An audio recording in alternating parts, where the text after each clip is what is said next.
All right, let's get on to it here. So down to business. Here's the injury report for you. Joey Bosa has a hamstring. We'll see where that goes. Deion Dawkins remains in concussion protocol. Terrell Bernard, Spencer Brown, Joshua Palmer, Dalton Kincaid, all those are improving. We'll see where it leads us this week.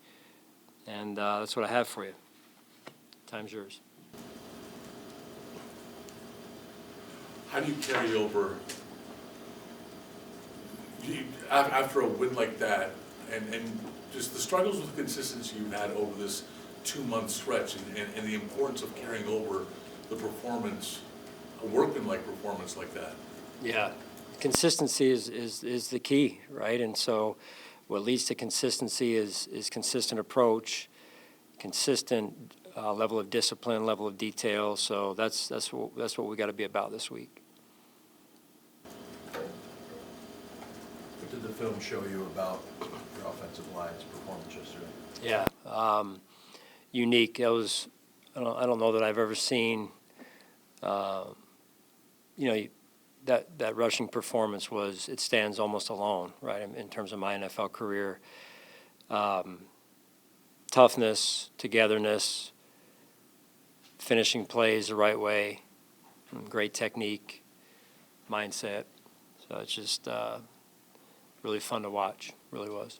That in and of itself, on any week, I'm sure your answer would be similar. But then with the context of having 2 new pieces in there, how does that change what you did yesterday? Bless you. Yeah, no, I think it's even more, makes it even more special because of being a little bit, behind the 8 ball from an injury standpoint.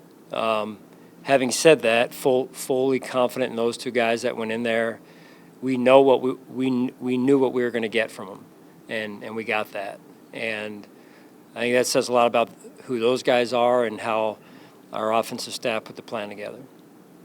Coach, it's also a team effort to get Vandy and Alec ready to go. What can you say about the job that Aaron Cromer did during the week, making sure they were confident entering the game? Yeah, it really started, Maddie, at the beginning of the week with coach's prep with Coach Gund and then with Joe, obviously, as well. So, and then really it became a full offensive effort, as you saw, wide receivers, tight ends, other backs that were in the game, blocking for backs or completions that were caught and ran with as well. So a full effort and basically a great aligned unit right there as they took the field, especially in the second half. The snap count between Max Hairston and Trey White had been pretty even since Max came back. It wasn't yesterday. Was there any reason behind that? No, not necessarily. Just the way the game ebbed and flowed more than anything. It wasn't. It was just kind of how the game went. So, no change in how we feel about Max or how we feel about Trey. How would you evaluate Greg Russo's season? Yeah, I think the last couple of games he's made some big plays for us at pivotal moments. Last night included. Overall, I think he's still trying to find his rhythm of late, and sometimes the season ebbs and flows where you're in a rhythm, then you're out, and then you got to find your way back in. I think that's kind of where he's at right now. What has Christian shown you, Bedford, in terms of his ability to go with a team's top receiver, if that's what you could need out of a given game? Yeah, that's important. You're always looking for that matchup. It's a matchup game, especially when you're on the defensive side and you're walking to the game planning meeting and you're saying, okay, hey, who's going to their number 1 receiver? Who's going to 2? How do we match up across the board? Backs, tight ends, no different. So I thought Christian really did a great job of limiting their number 1 receiver last night, and give Bobby credit and the defensive staff in terms of the plan as well. On top of that plan, though, what does it mean that Christian he says he will ask for that assignment? Like, what does that say about him that he wants that? Yeah, it's really growth. Last year was one of the first times we ventured into that kind of that schematic version of our defense last year. And sometimes it's new for guys, and they're not, especially if you're used to playing on the left side or the right side, compared to playing on both and being able to match. So he has really grown into that and developed and done a really nice job with it. Well, back to the question about inconsistency, just what do you think your team learned itself, given the circumstances and what you learned from your team based on that performance?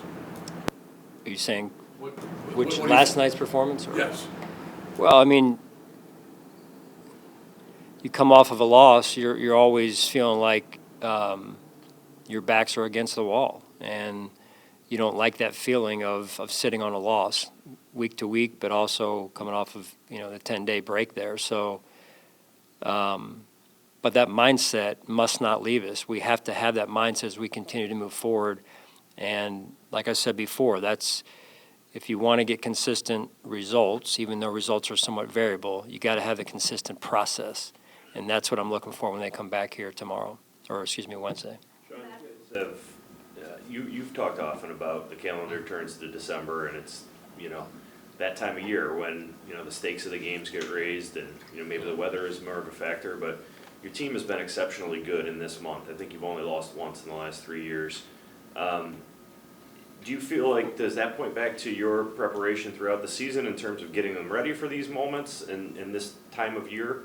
Or what do you point to for the success late in the season? Yeah, I think it's a collective effort. I really do. Jay, I feel like it's, at the staff level, coaches really honing in on, at this point in the season, what we do best, and who does it best as well, personnel-wise. And so, and then the players really taking ownership, led by Josh, of course, of how important these games are late in the year and what you have to do to win them. It's not easy, but like I mentioned before, the mindset has to lead the way. Sean, we've talked to you a lot about Keon Coleman and how he's handled the down times.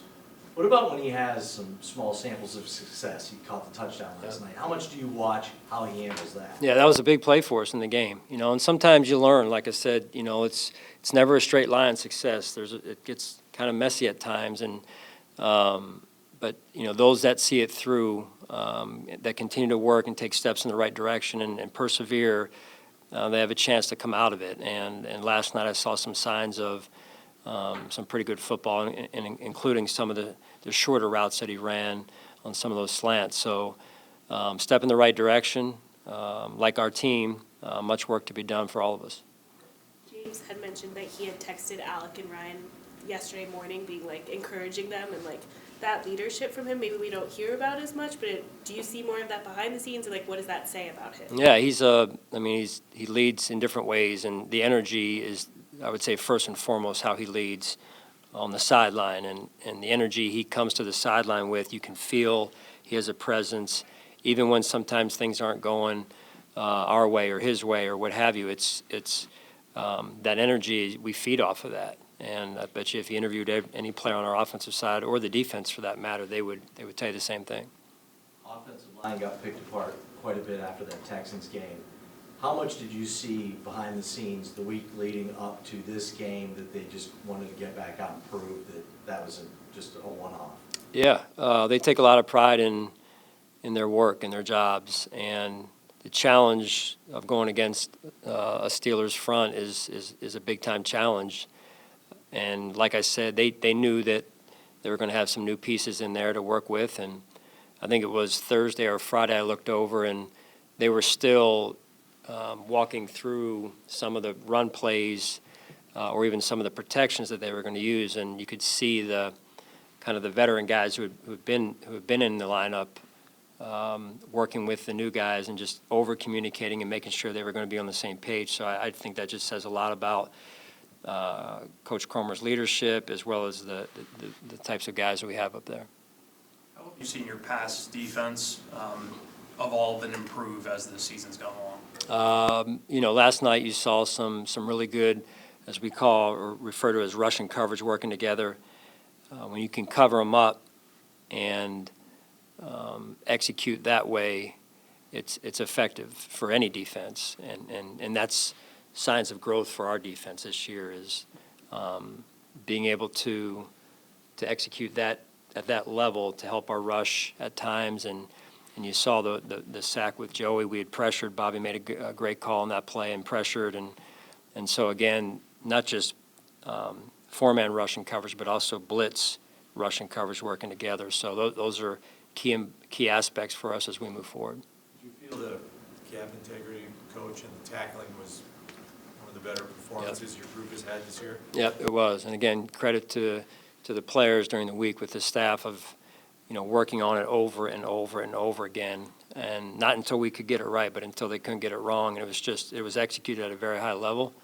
And the physicality that came with that. And sometimes a guy was missing, but another guy, stepped in and covered up for him. So just felt like we played an aggressive style of defense, which is what we want to be. You've seen TJ Sanders reacclimate in his growth in the few weeks he's been back. Yeah, he's been playing outside mostly. Last night he moved inside to rush inside on some third downs, and I believe overall took a step in the right direction. Dion and TJ both young players that are moving in the right direction, like some of our other young players as well, or most of our other young players, the ones that are healthy. So I'm excited about those players and how they've grown throughout the year here. Bass in his recovery. You know what? He ended up getting a surgery this past week here, so he is basically out for the season. Is there anything that you can elaborate with that, the decision going into it? Just he was dealing with it. It wasn't going away, and we thought it was going away. Then it wasn't going away as he tried to get himself back ready, and so the surgery, the decision to get surgery was, almost made up for him. So that's the decision, and that's what we went with.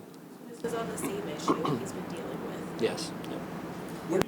How do you deal with, or not deal with Shaq Thompson, but just the way he's played when he's been asked to play, and how much more playing time does he merit, knowing that you've got two guys in there already?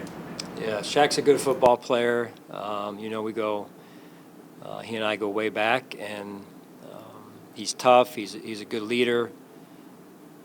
When he plays, he makes a difference, and so in terms of playing time, we'll see where that goes. But he has had a pretty darn good influence on our football team. Coach, you spoke about the consistent mindset that you need to see out of the team going forward and sticking to that process. How can you rely on your leaders at this point in the year to help make sure everybody knows about that?